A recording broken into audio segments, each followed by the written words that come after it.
상장하자마자 수익률이 2000%? 말도 안 돼! 싶지만 이게 있다면 가능한 이야기야. 바로 스톡옵션. 상법상 공식 명칭은 주식 매수 선택권인데 지금 당장 주식을 보유하는 게 아니라 나중에 저렴하게 살 수 있는 권리라는 뜻이지. 스톡옵션은 기업들이 인재를 확보할 목적으로 부여하는 경우가 많아. 예를 들어 연봉은 5천만 원이지만 스톡옵션 1만 주를 행사 가격 5천 원에 같이 줄게. 우리 회사로 와. 이런 식으로 연봉 계약을 하는 거야. 만약 회사가 쑥쑥 성장해서 주가가 5만 원이 됐다면 나는 스톡옵션으로 한 주당 5천 원에 1만 주를 살 수 있는 권리가 있으니까 4억 5천만 원의 차익이 생기는 거지. 반대로 회사의 주가가 스톡옵션 행사 가격이랑 비슷하거나 낮으면 아깝지만 권리를 행사하지 않으면 되겠지? 근데 퇴사할 때까지 주가가 계속 낮다면 그럴 일은 없길 바라면서 스톡옵션은 대기업뿐만 아니라 스타트업에서도 많이 활용하고 있어. 스타트업 같은 경우는 기술은 있지만 자금이 부족한 경우가 많잖아? 그래서 스톡옵션을 같이 부여하는 조건으로 인재를 채용하는 경우가 많아. 그럼 회사에서 스톡옵션을 준다고 하면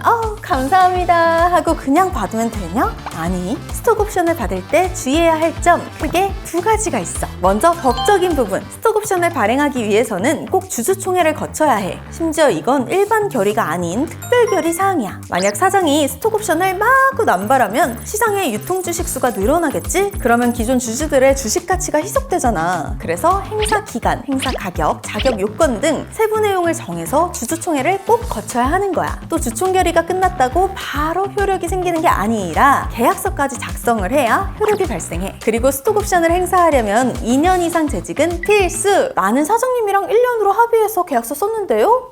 이건 무효야. 무조건 2년 이상 재직, 재임해야 행사할 수 있어. 또 기준은 계약서 작성일이 아니라 주주총회 결의일로부터 2년이라는 사실. 만약 정상적인 절차를 거치지 않고 부여받은 스톡옵션이라면 무효가 될 수 있으니까 꼭 확인해야 돼. 다음 두 번째는 세금 관련.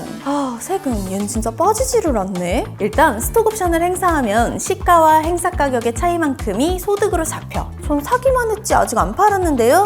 No. 보유하는 순간 세금 발생. 먼저 재직 중에 주식을 샀다면 근로소득으로 잡혀서 급여에서 원천 징수돼. 그 후에 연말정산을 통해 자신의 소득세 구간에 따라 세금이 결정되는 거야. 만약 퇴직 후에 행사했다면 기타소득. 기타소득은 300만 원 이하면 세율 22%의 세금을 내고 분리과세로 종결되고 300만 원 초과라면 다음해 5월 종합소득세 신고에서 최종 세금이 결정되는 거야. 근데 만약 비상장 벤처기업이라면 혜택이 있어. 스톡옵션 행사 이익에 대해 연 2억 원 내에서 비과세가 돼. 또 스톡옵션으로 산 주식을 팔 때도 세금이 발생할 수 있어. 양도이익에 따른 양도소득세를 내야 하는데 이게 주식의 종류에 따라 약간 달라. 일단 상장회사 주식, 소액주주면서 이걸 장내에서 매도하는 경우엔 양도이익에 대한 세금은 없어. 하지만 장외에서 거래하거나 비상장 회사인 경우엔 양도이익에 대해 11% 세율로 양도소득세를 내야 돼. 그리고 마지막 체크포인트. 스톡옵션 계약서의 리픽싱 조항. 내가 스톡옵션을 행사하기 전에 만약 회사가 액면가 5,000원을 500원으로 바꾸는 액면 분할을 했다면